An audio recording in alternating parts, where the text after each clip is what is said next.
Changing yarns on the Adventus Scarf and Wrap. When changing yarns, slip the first stitch, enter the next stitch as if to knit, fold the yarn over the tip of the right needle and pull through. On the next stitch, again, enter as if to knit, pierce the yarn end, and knit right through the pierced yarn and the stitch on the left needle.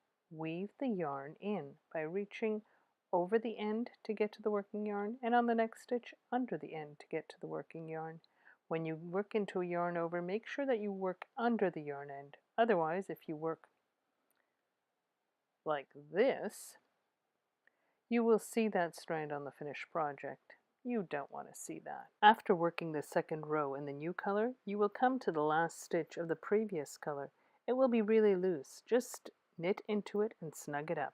When switching colors again, slip the first stitch with yarn in front. Then move the yarn to the back. Bring the new yarn from under and behind the yarn you just used and start knitting. When you switch again, slip the first stitch. Now you can weave in this other end. Go into the next stitch, pierce the yarn like you did previously, and bring the new yarn right through the pierced end and the stitch on the needle.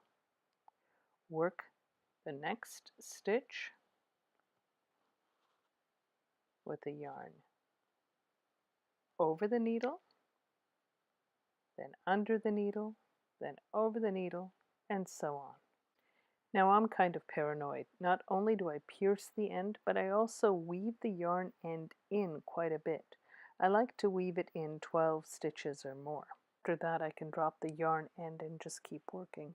You want to keep the rest of the yarn from day 1 of the Adventus Scarf and Wrap to use on the last day. I like to make a small ball. I secure it by twisting the yarn around the little ball. Now it's not going anywhere. I do it one more time just for good measure, and then I leave it dangling there, and I know exactly where it is. Otherwise, I might put it in a safe place and never find it again.